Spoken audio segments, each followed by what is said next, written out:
I wish you guys the best with your Yum Yum podcast. Yum, yum. Hello, Ryan. Hello, Rachel. How are you? I am doing good. How about yourself? I'm doing okay. You know, things feel fairly turbulent at the moment, but you know, I have trust. You have trust? Why are things so turbulent in your life right now? Well, you know, my job's a little complicated. Mm-hmm. You know, we've got a lot of stuff happening with the podcast, a lot of different things to juggle. So what I'm saying is I can relate to Davin in this episode. Yeah, you have to relate to Davin, or else you're a Dutch. You have to be one of the D's in the room, and you don't want to be that one. Not after this episode. She's been a very naughty girl. But I am feeling less turbulent. I'm feeling very serene, very calm, very level-headed. Maybe I'm the perfect one to teach us all about the Yum Yum moment. Go ahead. So we are the Yum Yum podcast. We're a married couple who love science fiction television. And our love for science fiction television means that we saw with our own eyes in real time the season 2 finale of Star Trek Discovery. And in that season finale, they left the best for last because there's an exchange between two characters in which one turns around and says, "Hey, do you want to torture the main antagonist of this season?" And the other character, without skipping a beat, out of the blue though, turns around and says, "Yum yum." And we love that line so much that we had to name the podcast after it and look at things through the Yum Yum perspective. Our eyes have forever been changed from seeing that moment. Now we see things through Yum Yum. And we are going through Killjoys at the very moment, and I am seeing it as a rewatcher, and Rachel, you're seeing it as a first-timer. That I am. And we are in season 4 of Killjoys now, and we are up to the episode Babyface Killer. Episode 6 of season 4. And I have a description for us. I have a summary for us. Are you ready to hear it, Rachel? I am.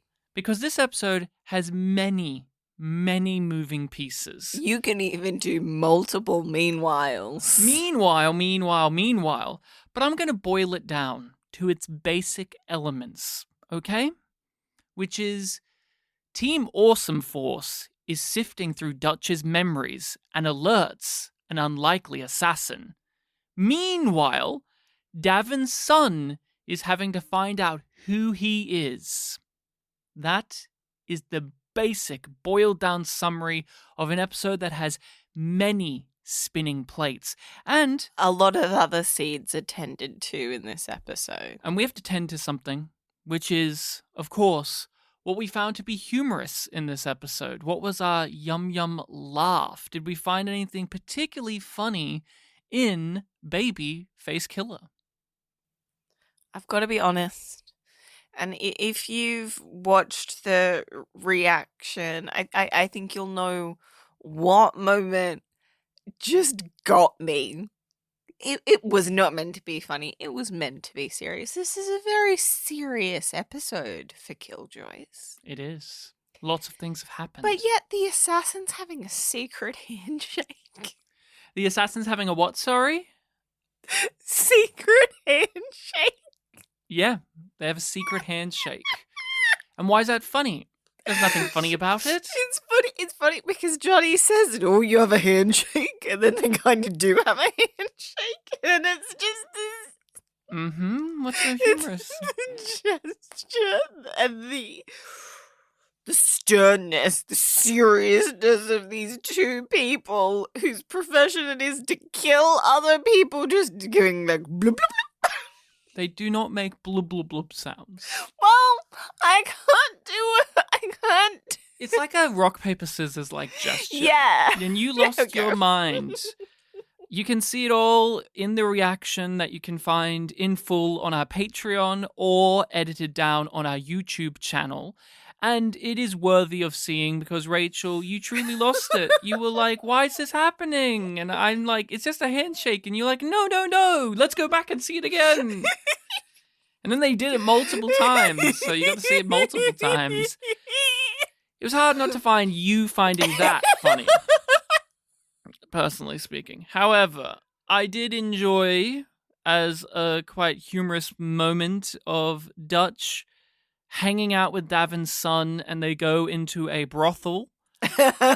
And the son asks, "Is this how babies are born? Is this how babies come about?" And Dutch just being like, "Yeah, I'm gonna leave that talk for your dad." Yeah, I'm not. That was good. I'm not gonna teach you that one, kiddo. And that was very funny to me. And Rachel, there's a lot of kicking and running and gunning and fighting, and I didn't notice if the assassin got kicked in the balls. I didn't either, so no nutshot this episode. 25. So half of the show.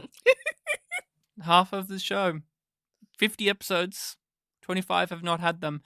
However, something that was very, very important to keep note of as well is the amount of bitches that gets said in a given episode. And do you have a guess of how many times they 5. said bitch in this episode? In this episode, 5. That was just the first number that came to mind. Is that your actual number? You're locking that in, Eddie? That's my random guess, yes. 0. No bitches at all. I didn't remember any, and then I was just like, well, it must have been 1. Not a single bitch.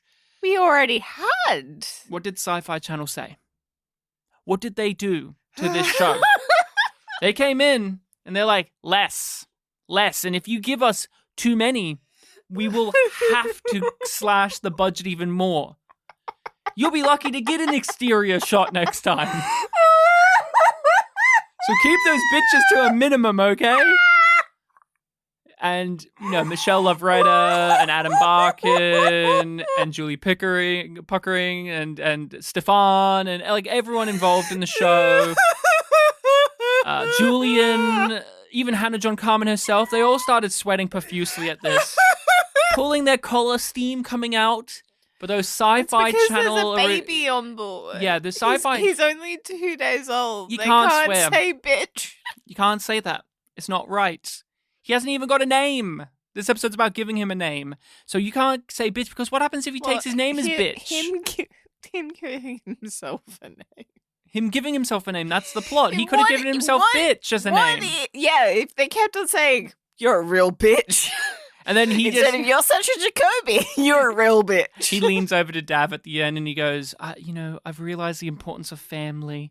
And I think my name is going to be something that you will really appreciate. And he leans forward, Dav with those big puppy dog eyes. He's like, yeah. And he just goes, my name is bitch. And just Davin cries. Bitch sayer.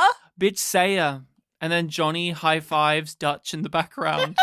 And that's this episode in a nutshell. I don't know how to dad. An entire human being just parachuted into my life and I'm responsible for it. I get why you're worried, but come on, Dav, you got this. Because you're a great dad to me. That's not all. Because we like to keep track of the people who made this episode, the director and the writer. The director is Stefan again. He's always directing. He's the go-to man. He's the staple. He's the glue of Killjoys. Mm-hmm. But we do have a returning writer. And who do we have? Julie Puckering is back with that pen in hand. It's her second of 3 episodes. Mm-hmm. Last season, she did Heist, Baby. Oh, and boy, did she give us a taste of what her writing personality was in that. And she's back with a baby. Oh, yes, I guess so. This episode does have a baby boy thing. But baby's also in the title. What do you I hope her next one will have baby in it as well. What is your opinions on her this time? Because last time we weren't a fan of her style. It was very aggressive.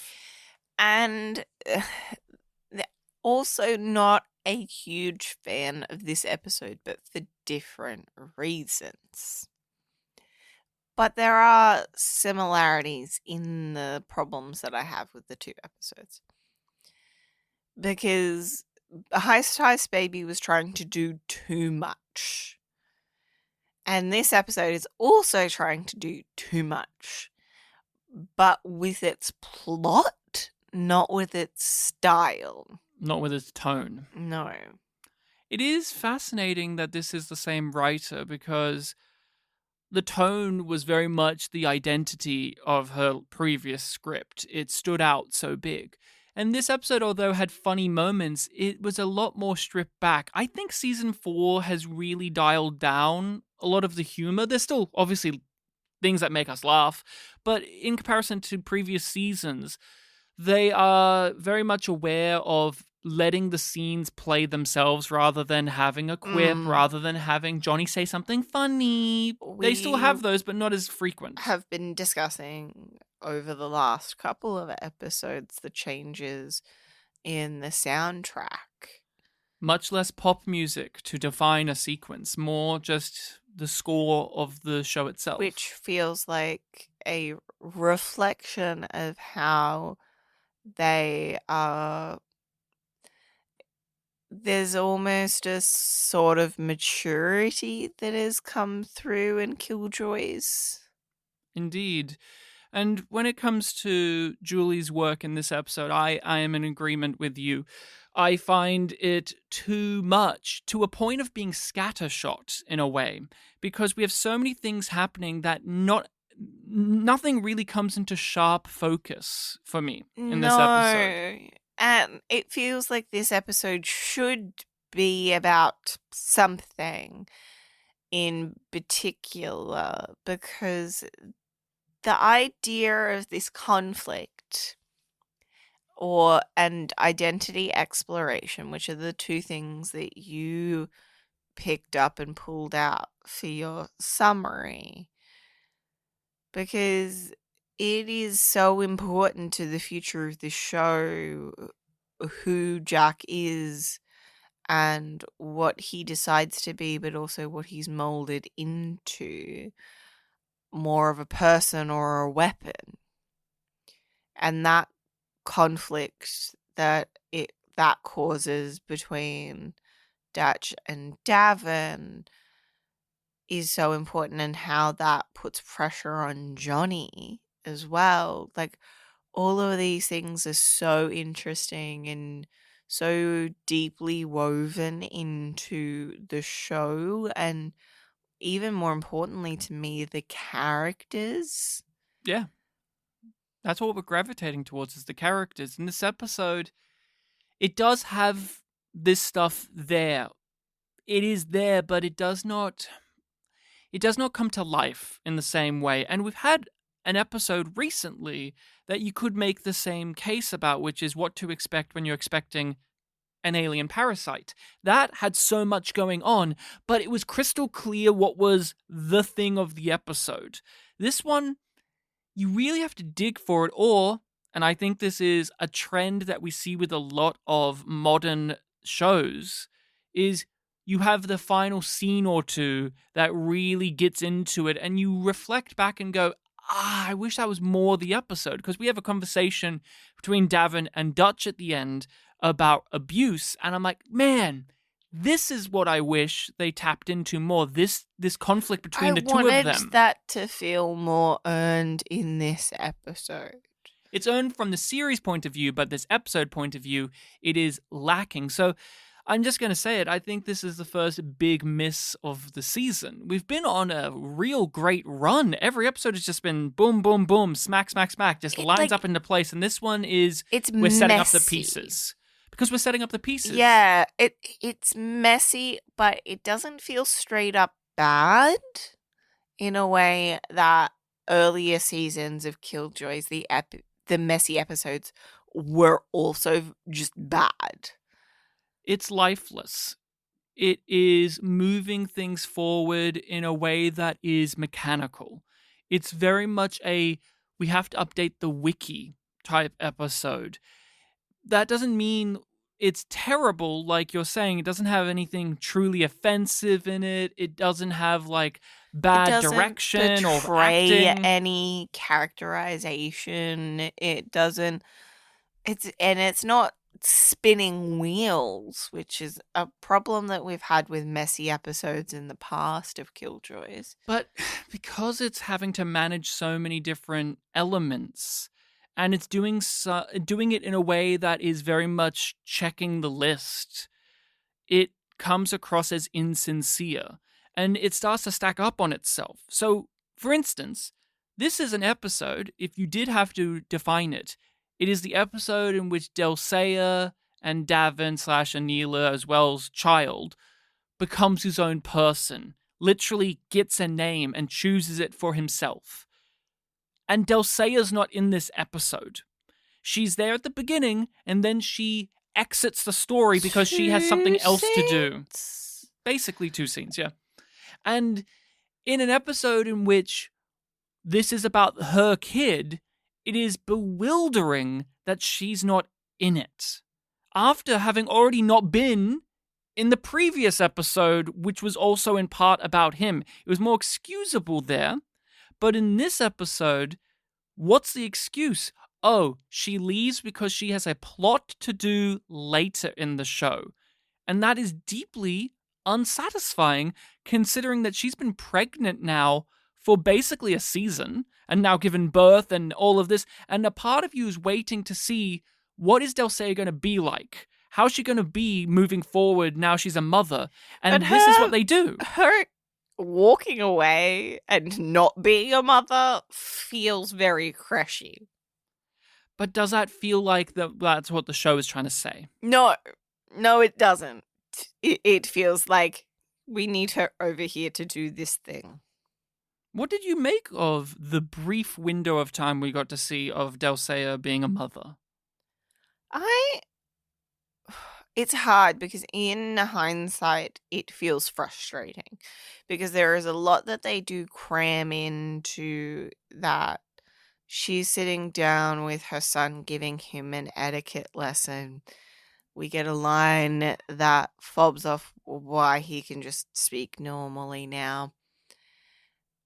And the moment of connection and setting up this MacGuffin to summon Dulcea later. And also him giving her giving the child a name. Yeah. That's core to her and Anila. Doesn't involve Davin at all. Like, you're getting my grandfather's name, he was like a mass murderer, and you're getting Anila's last name because it's a noble name, and that's it. No consideration for Davin at all. No apostrophes. No apostrophes involved. Like, yeah, it's a loaded scene. Here's the thing that's really frustrating. It's very much a scene of necessity, but the direction gives you so much more information. The characters, both her and the son, are wearing color-coded outfits that give you so much subtextual information, and it's never commented on, and it's beautiful. Like, she's wearing her dark purple royal attire, and the child, the teen, is wearing this light purple, like this almost pinkish purple outfit. And it says so much about them together and how she views him and like what he's supposed to be. And then what we see him wearing for the rest of the episode is much more in line with what Davin is like, aesthetically speaking. And it's like there's thought put into those things. Mm-hmm. He comments on the leather pants of it all. Yeah, there's so much thought put into those minor details that it makes the major thing of, one of the parents, the one who just gave birth, just saying, I no longer need to be involved in this episode anymore, but it doesn't feel like the episode is making a statement about how she is becoming absentee. Like, they don't even really talk about her in the episode. No. We haven't got time for that. We've got to see a pervert be used as a corpse puppet. Have a safe trip to Crash. Oh, I'm not going to crash. One of the many things that needs to be tended to that they do in this episode is Pri is on the hunt for his husband. He wants to know where his Care Bear is. And Fancy's going to be the one to help him. And they're a good dynamic. They're a good duo. They have amazing chemistry, the two performers. But there's not a story here. There's no conflict between the two of them. I praised during our reaction, but I criticize now that they get on really well. Like, they get over the bullshit and they just get on the job. But the job is nothing. It is, they find that guy who shot Fancy. They need to find a reason for Pre to get abducted, and it takes them a couple of scenes spread across the episode to do that. But it doesn't, like, did they need that guy to teach them that they could just put a handprint? Don't they just use the one that he already did? No, they scan his handprint and then replicate it on a door. So that way the Hullen track down Pre and steal, and Pre's like, it's an obvious trap, like he is being captured on purpose. But other than like enjoying Fancy and Pre being buddies and professional and getting on the case, what is there to actually say about this? I don't have anything else to add. Isn't that a bummer? Like, Garrett and Pre are a fun dynamic. Garrett and Fancy had some interesting stuff, but it didn't really come to pass because it wasn't of a focus. And now it's the same thing with Pre and Fancy, in which they're together, they're having dialogue, but it doesn't really give us anything. Coalesce? Yeah, it doesn't coalesce.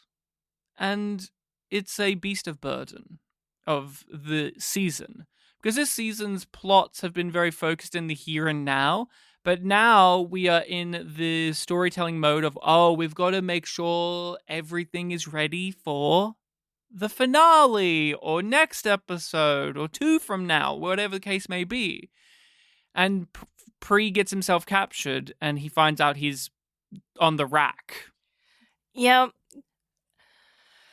And then in another plot that I sadly don't have a whole lot to say about,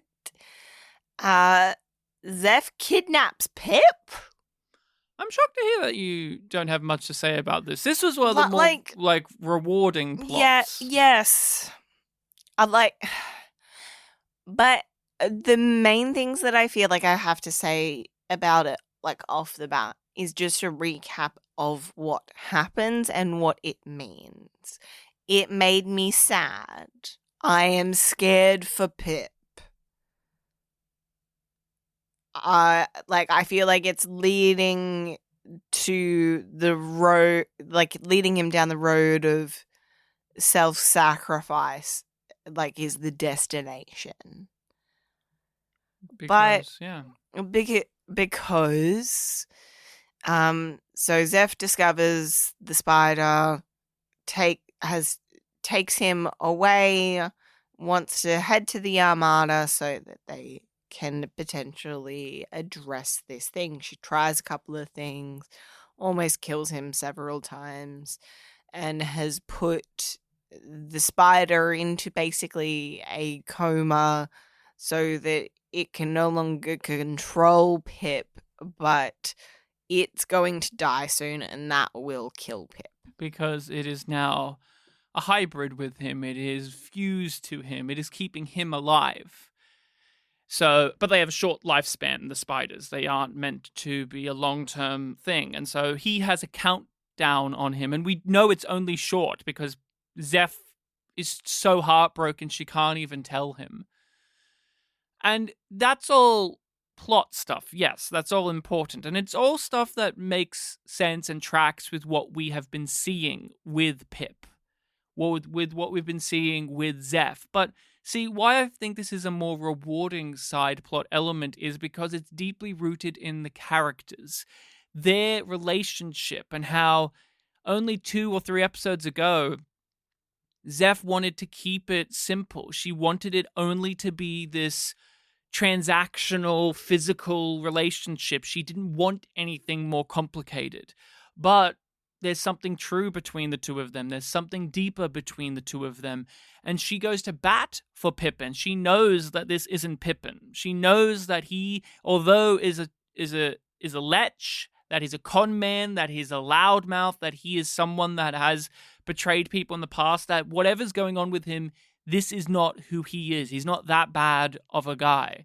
Because she is affectionate towards him. She has romantic feelings, and he has those for her as well. And so this episode is testing that, of saying, okay, Zeph's ultimate science personality is not going to cut it, is not going to save the day, even though she would want to, not because it's a scientific achievement, but because she loves him. Mm. And she can't say that, and he can't say that. But it's there. It's almost an understanding between them now that they are connected that deeply. But Zeph is so insecure, and now Pippin has this anvil over his head, just waiting to be dropped. And you and I have both very much started to get really invested in this relationship with these two secondary characters, ones who are still relatively new to us, and seeing them form this bond that is not unlikely, but it makes perfect sense. And what is it about that? Like, what has the series done to really achieve this? Because it's only been a handful of episodes that they've started to pair these two together, but it all clicks into place where 6 episodes into this season, we're worried about Pip dying, and Zeph is worried about it too, and you are invested in that emotional space. It's easy to pluck on my heartstrings when it comes to this kind of shit than it is yours. I would say that we're both romantics, so it's not like you're cold-hearted when it comes to this.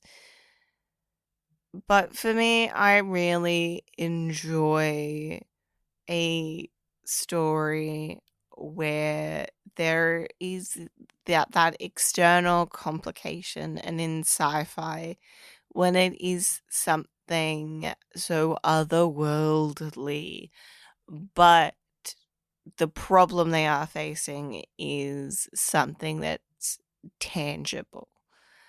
Pip's gonna die soon if they don't find a solution. Very straightforward, understandable, emotive, evocative. And these scenes are simple and standalone and get to breathe. I love secondary side characters, minor characters, one-offs in shows very much. As do you. When we were covering Babylon 5, we would talk about that all of the time. We had our spotlight section in which we went into the careers of those actors who would appear in episodes. And Zeph and Pippin very much exist in what I love about those type of characters, which is they are given permission far more often because there's less of an expectation of permanence, even though these characters are in the main cast at this point. There's less of a expectance of them to be grounded in a way. I guess, like, I love side characters in shows because they are exuberant. There's just more color to them. There's just a certain tenor that they can be played at that is not always permitted to main characters. And I think that's the case for many, many shows. Many people are fans of these, villain characters, these tech characters. Look at something like Star Trek, for instance. There are people who know the names of random people who are on the Enterprise D bridge because they have a memorable haircut or they delivered a line in a specific way. There's just something that attracts us. And this romance is banking on that, where they are leaning in to those odd eccentricities, that weird tenor that these characters and actors are playing it, and they are making that a part of their relationship. The sleazy little con man guy with a heart of gold, and the eccentric, egotistical, amoral scientist who perhaps has more going on deep down underneath all of that analysis that she's keen on.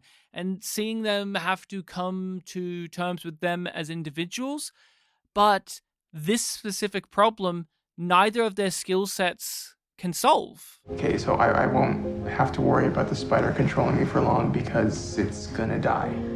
And since it's the only thing keeping me alive, shit. We're going to the Armada. Anila's lab is there and we'll find a way, Pip.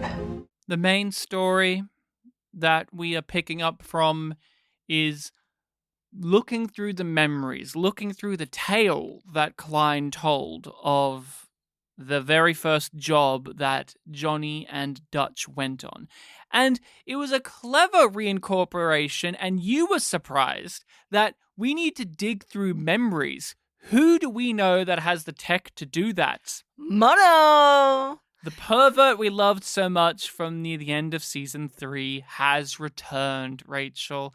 And you looked at me and you were like, you told me, and I just looked at you and I lied. I knew he was going to come back. But I must admit, as someone... There was no way that you didn't remember his return.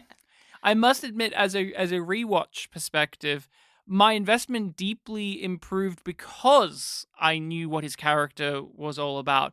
I enjoyed his performance very much so on this watch through more than I did the first time around. Like, the first time around, it's just one of those things where it's like, it's a character. And then he did his function, then he died. But I really liked him on this watch through. We talked about it when he was in his previous episode, but it was nice to see him again in this.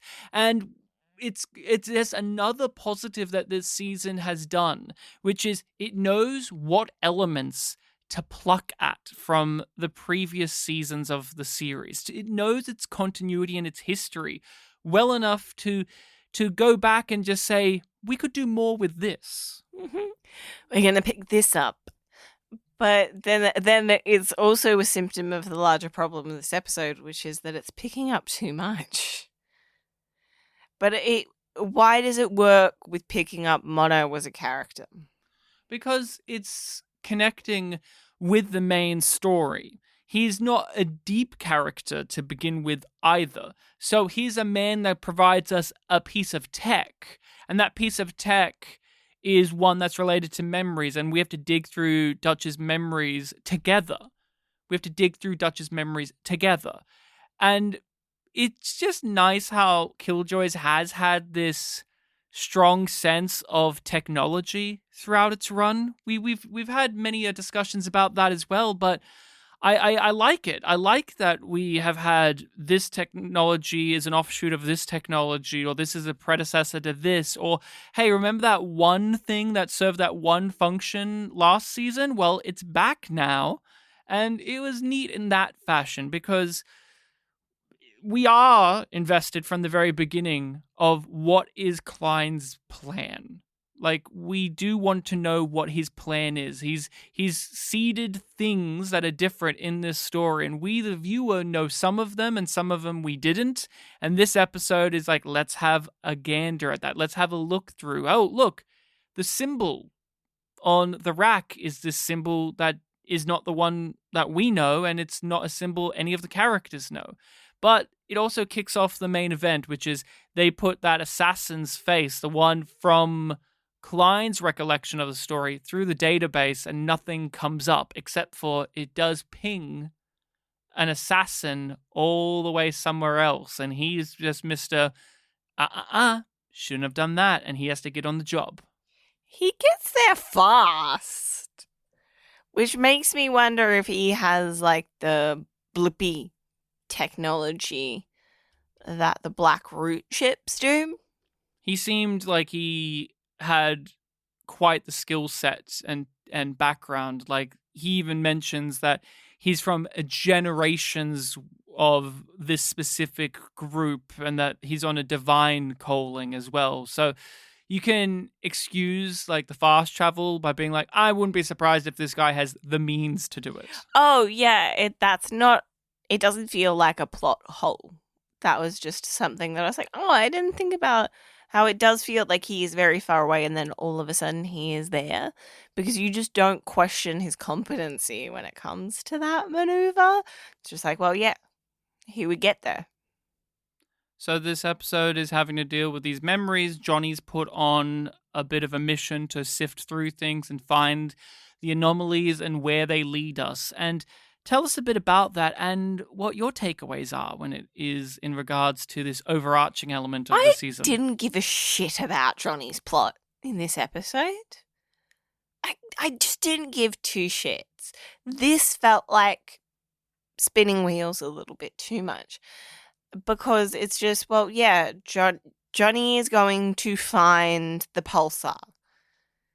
I have no reason to question that him, with the help of Lucy, will be able to find this needle in this haystack. So the show feeling like it is being so insistent on me being concerned for that ability or doubting that ability feels idiotic. Also, just the idea of we would have an investment in the realization that there's a dying pulsar that Klein has put something in.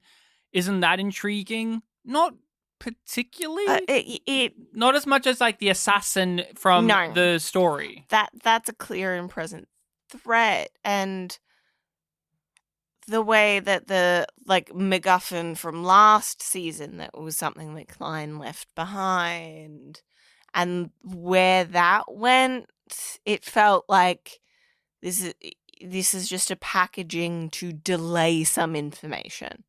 But I do really wish that the story that they're telling in regards to that in this episode was better, because it is the equivalent of in season 1. Well, Johnny in this episode's fiddling with wires. In this episode, Johnny's basically waiting for his computer to do a search. And his computer is sassy, we like Lucy, but it's not a story. It's just we are waiting for the scene in which Johnny gives us development on the overarching tale. That's the way to describe this episode.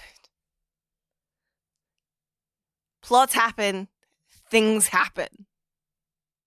There's only one thing that truly matters at the end of the day, and that's the story about Davin's son, who gets the name Jack in this. That's the thing that matters. We have an assassin. Oh, there's an assassin who looks like Roy Batty. That's another thing that dragged this episode down, was there's a difference between pastiche and homage. There's a difference between just copying and just cribbing as well, because why does this guy need to look like Roy Batty? What does that add? And all it adds is surface level characterization. And he's nothing like Roy Batty from Blade Runner anyway. So why is it there? It's because you know science fiction stuff. Isn't that cool? Not really. Not in this moment, because this character, we find out, has a religious bent to him, or at least has the vernacular of a religious bent. And wouldn't it have been more interesting if he was presented as a weird monk-like character? Not specifically a Scarback monk, but like, wouldn't it have been interesting if, visually speaking, he gave off a religious iconography to him? A big coat or something that is much more religiously significant. But instead, he's Roy Batty. He has the haircut, he has the coat, he speaks with an accent. It's very surface level with the assassin stuff. Like, what do you make of that as well? Because I don't make anything of it. Was he a fun character? Not really. He's just here to tease up something else. I'm not meant to care about him as an individual. He's a representation and an extension of something else that I don't know about. It's not even as interesting as when like Dutch gets attacked by the Black Root guy because we don't understand what the Black Root is at that point, and he's a present and clear danger to Dutch. He wasn't prepared for the fight, and he seems equally matched to her. He's a Hullen, so he's got that advantage. But he's not Hullen. He doesn't have the healing factor. He's just a dude in this, yeah. And Dutch is like the best assassin that we've seen. So there's no reason to really think that he would be able to best her. And he gets close, and then other people help her out. But it doesn't feel like he would have succeeded in killing her. It just would have taken her longer to win the fight.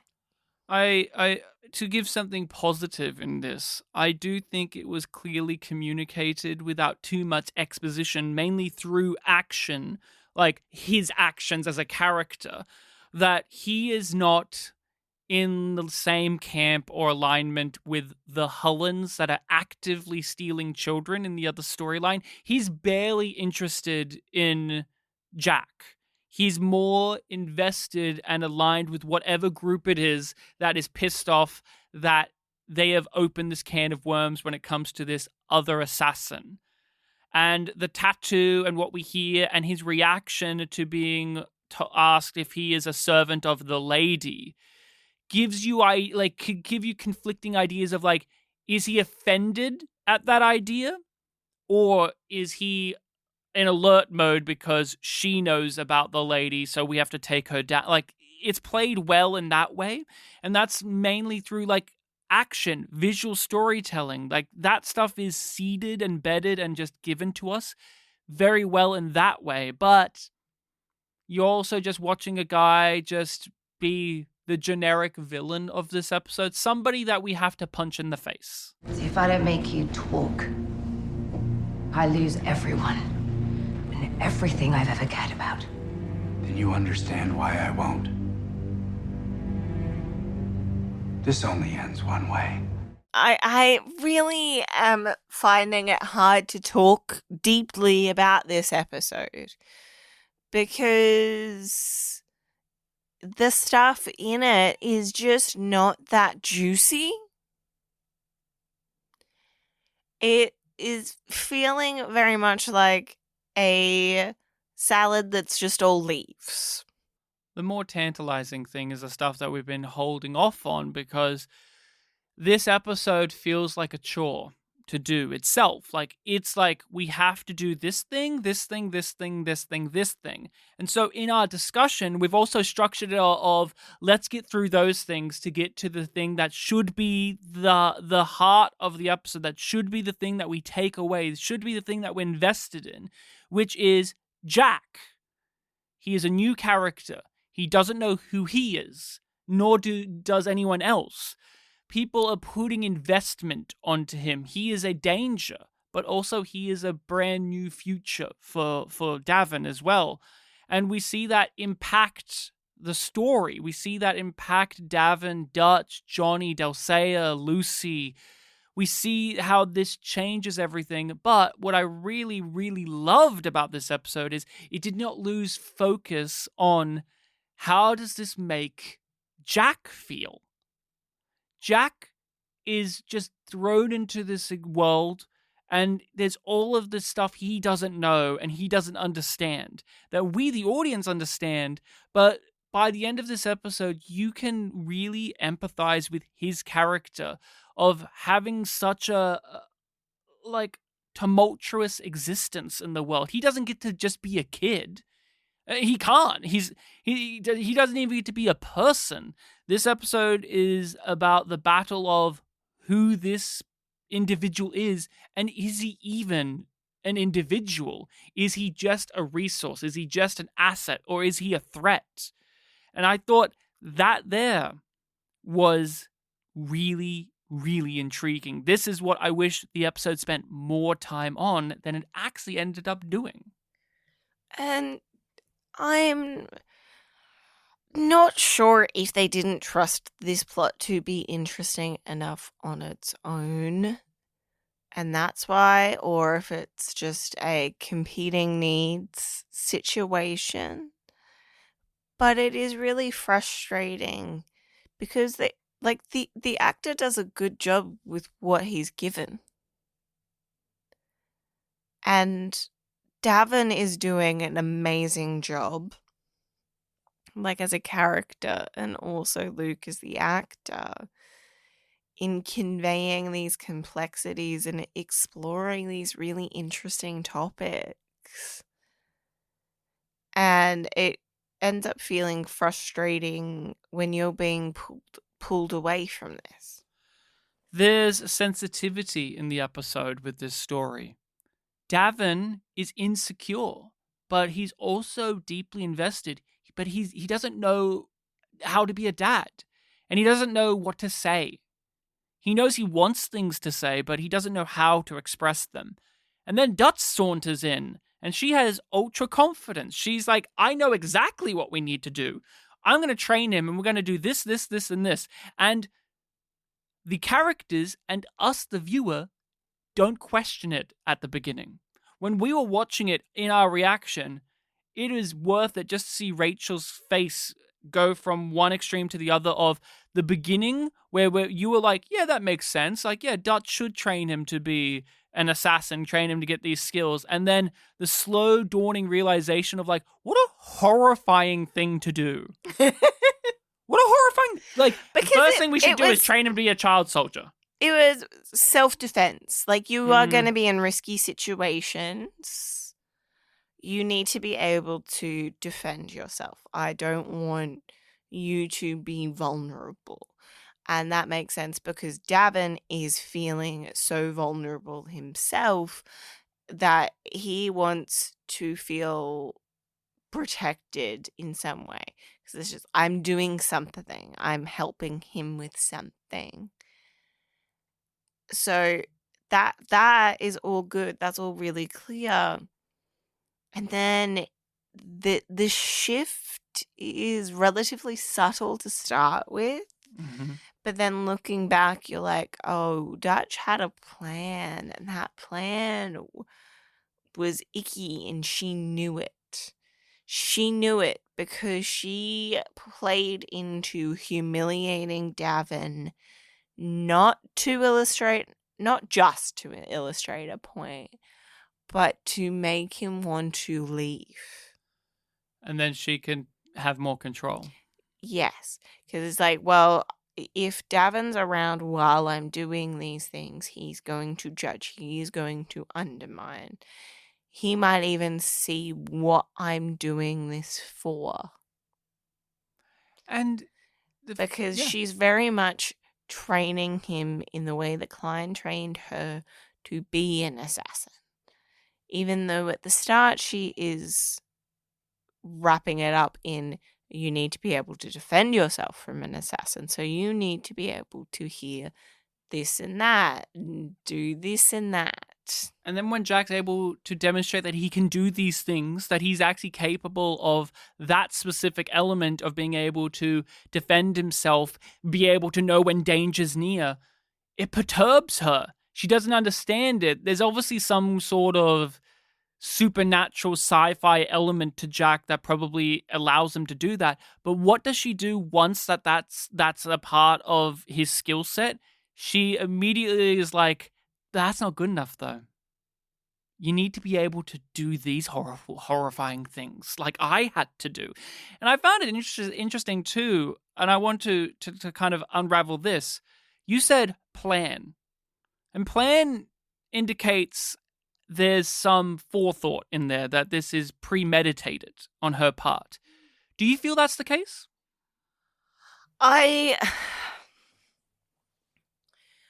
Yes and no. So I think she went in with the idea of training him. She suggested that. And I don't think she consciously went into it going, I'm gonna train him to be a weapon. But at some point, she realized that that's what she was doing and the benefits of that, and doubled down on it. She says as much, too, that he can't just be a kid, he has to be a weapon, which is something Klein said about her in season 1, that he trained her to be a weapon, that she was not Because weak. he had to. Because he had to.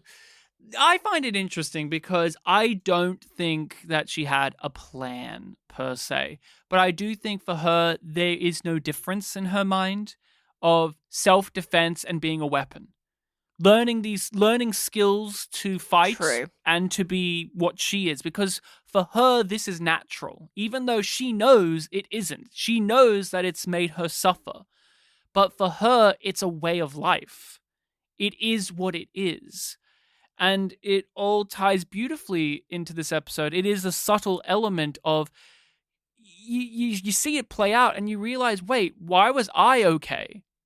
The audience okay with this newborn entity having one of the first things they know about existence to be violence, to be the fear of death, like to be all of these things. Because when we saw flashbacks with Dutch as a little girl, it was horrifying for us to see. But because of where we're at and how they've framed this character with Jack, we're more willing to accept it because we are in the know that it's important that he should be able to be the chosen magical MacGuffin weapon being on our side. So it's okay. But then the episode wisely is like, that's not good. That's not a good excuse. What the fuck? They make it clear that Dutch's claim that this can be justified, this is okay, because we need a weapon, is in fact never true. It is never okay to make a child into a weapon. That is abuse. It definitely feels we are meant to be on Davin's side and completely understand his decision to remove himself and his kid from this situation. Who the hell are you to tell me what I need to do, what we need to do? The lady wants him, and he is the key to stopping her. You don't know that. Yes, I do. He is special, and I can train him to be a weapon. No. No. Find another way to fight her. She goes to torture this assassin, but it's not enough to do that. Jack's walked in because he has empathy powers, like he has Deanna Troi abilities where he can sense dangers and he can sense things. And she grabs him and is like, you have to do this. You have to join in on the torture because this is how the world works. This guy will kill you, so you have to do this first. And it's a truly haunting moment because if you contrast it to the first episode of this season, she was much more reluctant to do the torture in that episode when we saw the flashback and Johnny managed to stop her. But now she's gone through so much that she's not batting an eye at this really, and that she's going to make the other person do it as well. Like, that's intense. That's a lot. That action, that lack of something from Dutch shows me just how broken down she is after her interactions with the lady. Because she said it last episode and we saw her being thrown around that harem. But seeing that impact made me feel it so much more. And in a way where it's like, oh yeah, she is really fucked up after that. It's not just that she's fucked up from all of her experiences. It's coming off the back of that. And they don't understand that, and neither does she. We're a war show now, and we have seen time and time again characters argue that the ends justify the means. And that was crystal clear with Klein from the very beginning. But because we were in the eye of the storm then, it seemed like an unreasonable thing and a monstrous thing. Now we're in the thick of it. Now we're here. And it's still all of those things, but the justifications that the characters have internally, we can understand more because we have covered other shows, like modern Star Trek, for example, but even Space Above and Beyond to a degree as well, where a character takes a horrible action like this and we despise the character. We say, no, this isn't right because the show doesn't understand that itself. Like Tamira in Starfleet Academy. We have such a bugbear with her because she does horrible things, but then the show doesn't understand it. But the show has never lost track of this stuff. Like, we've worried before about, is the show going to give Klein a pass for being an abuser? But then you're quickly dissuaded from that opinion. You go, no. And this episode, they get into it. I want to talk about that. Like, Killjoys and the themes of abuse. This episode, the crowning jewel, the best scene of the episode is when Davin just says it out loud. He's saying, this isn't something we're going to just whisper about here and there or just have like one or two lines about. He just says out loud, you were abused and you are putting that abuse onto someone else. And I think it's really important that that scene comes after an interaction with Johnny earlier in this episode that I don't think we've touched on, which is when Davin's just like, I am not sure, like, I don't know how to do this. I don't know how to be a dad. And Johnny's like, you were a pretty good one to me until you ran away and blah, blah, blah, blah, blah.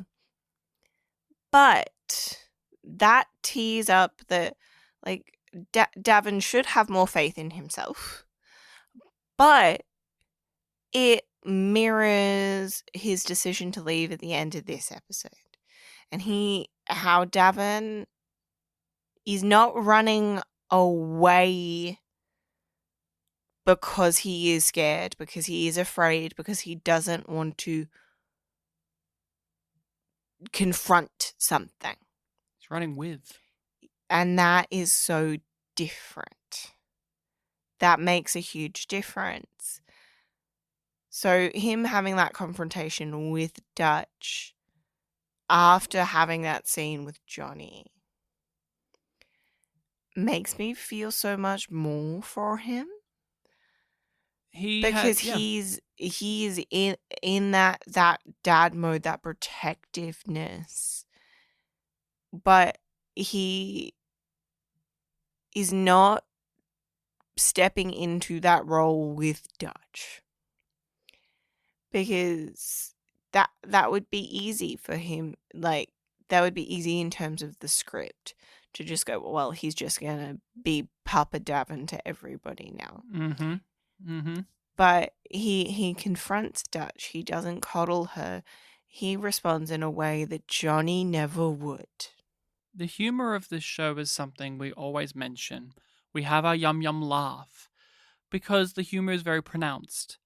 But something that this episode really is skilled at and uses pointedly is the humor is with thought and it's disarming. Because Davin, being a dad, we know this matters to him. He is taking it seriously, but there is jokes to be had, but no one else is taking it seriously. Everyone else is treating it as a laugh. Everyone else is very flippant about it. Delcea doesn't even allow him to have any input on the name of his child.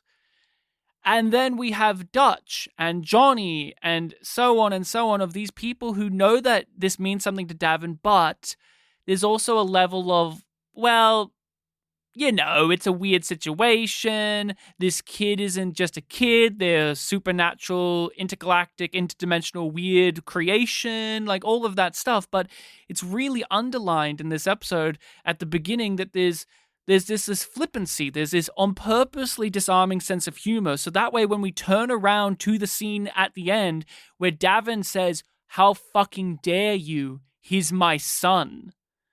It hits so hard because you have seen him have to put on a nice face as other people basically say to him, that doesn't matter. No. And the way that he says it with his whole chest, with his whole heart poured into that moment. And that betrayal because it's Dutch. Mm-hmm. And they don't say it because we know that they've rekindled their romantic thing really recently. Mm-hmm. And it's just like, I trust you, and I trust you in this whole other way, and we are connected so deeply and complexly, and you've done this to me. You've done this to him. And you're doing it to yourself. That's the real crowning, like that's again, another thing to applaud this episode about is they don't just go for the cheap drama. It's not just Davin gets angry at Dutch and he lashes out at Dutch. No, he uses this also to try and connect with Dutch, to try and make her understand that she is a victim of abuse, that what she is doing is not only just the wrong thing, but it's hurting her as well. Like, they could have written this as a scene. Imagine season 1. Davin would have just blown up at her and been a jerk. This is true maturity on his part. He's saying, like, this is hurting me, this is hurting my son, and this is hurting you as well. He's not just saying, you're a bad person, go fuck yourself. He is trying to impart on her something that's so crystal clear to everyone except for Dutch. And even then, we talked about it when we were doing our reaction, she knows this too. She knows that this is how the cycles of abuse goes. She knows that she's been abused by Klein, but when said it aloud from someone else, she can't accept that because Klein has to mean something now. Klein has to mean something, but to me it is also because if she admits right now that was abuse, then she acknowledges herself as a victim, and being a victim is weak, and she cannot be weak. Not at all. And we talk about all of this. This is beautiful stuff. This is amazing stuff. I really like how they've handled Davin this season. Him being a father has been just really touching stuff. And this is what makes the rating of the episode so difficult, because this is all heady stuff. We're all really getting into the meat of the matter here. This is all really great, but I still think the episode's a yum. Yeah. The episode is a yum. Yeah. On the whole, we get these moments, but they're only moments. They're not even scenes, really. Some are, but most aren't. Yeah. Like, it's just, I'm just left really disappointed by this episode because this season has been so good, and it feels like this is going to be a linchpin point for this season because so many important things happen here. But I didn't feel them in this episode. I didn't feel them because of this episode. This is an episode in which, in the overview, it will matter because it understands the bigger picture. But as an actual episode to watch, it fails at being a comprehensive, cohesive, and entertaining story. But that's, again, to lighten the mood up, Rachel, the fact that we got this many episodes into a season without having a stinker like this is something to really take in and just be happy about. Like, hopefully the rest of the season's great as well, but like usually with the shows we cover, usually with Killjoys, we would have had a stinker or two by now. Episode 2. Yeah, usually episodes 2. So this season has been on the right foot for the most part. So that's something to just, carry with us, because although we're in this moment, we're down on the episode, this episode is the outlier here. So, are you keen to know what the next episode is called? I am. Now, this is another one in which the episode title is more veering away from the fun stuff and more giving you direct ideas of what the story could be. So, do you want to give us any of your predictions, or do you want to hear the title first? I feel like we are gonna have more Turin and Fancy because they're back on the Armada together. So I think that we're gonna get Turin and Fancy together, but maybe not necessarily Pre and Garrett being reunited. I think Johnny will be the one that discovers Davin leaving or having left. Mm-hmm. You have any thoughts on Davin, where he's gone to with the kid, and or where Delcea's gone to? Like I don't think we're gonna get any Delcea next episode. That feels like she's gonna be gone for a couple of episodes and then come back with some kind of reveal situation. I think we're done with Utopia for now. I think we're gonna move Sadly, what a fun location. away from Utopia, but I still wonder if they're gonna head back to the harem, because just something about that scene with the lady and taking Dutch there makes me wonder if something else is going. We did get a Neela in this episode. She's getting hurt, and it's actually affecting Dutch in the real world too. So that's interesting. Maybe a little Anila. Maybe a little of Anila and the lady. Maybe you get stuff there. So the next episode, Rachel, is called "Oh Mother, Where Art Thou?" How does that make you feel now? Ooh. Mm-hmm. Well, that could work with my current theory that the face of the assassin is the original Yelena. Mm-hmm. And they're investigating that. It could be Delcea. It could be dealing with the Jacoby's mother. Who's dead, yeah. Who's dead. But could be dealing with Anila, because Jack doesn't know anything about her. He just knows that's his mum, his other mother. So, lots of things to think about. This season front-loaded with very goofy titles, very punny titles, and now we're in the back half where we're getting a little bit more thoughtful titles like this. But this is still playing around on things, but you get an idea of what this could be. So make sure to tune in for our discussion next time, as well as our reaction. Thank you so much for being here, listening to us. If you've enjoyed the show, make sure to leave a like, share, subscribe, comment. We have our email address, which is yumyumpod@gmail.com. So if you have anything to say to us, or thoughts, or just things like that, you can contact us. Everything is included in the description below for your convenience. If you have the means to support the podcast and you want to get access to things early or in full, Patreon's the way to do it. We have so much going on over there. Rachel, what else is going on over on our Patreon right now? You mean beyond the hundreds of hours of back catalog? We do have a good amount of stuff there. We've been at it for several years now. Yeah. It's a lot. It's a lot there. We are about to start our coverage of the Tron franchise.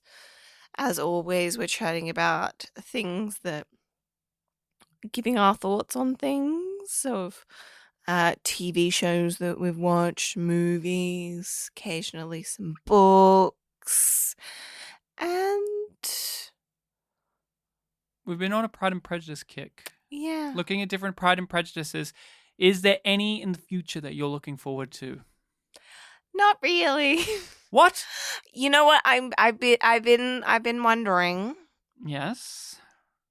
Can we do the other Bennett sister as part of this? I don't know anything about that. It's about Mary. Is that the one who's like the autistic lesbian? Mhm. Great. I'm up for it. We also could do the Lizzie Bennett Diaries. Oh, yeah, That's on the agenda. I thought you were looking forward to that. Yeah, I am.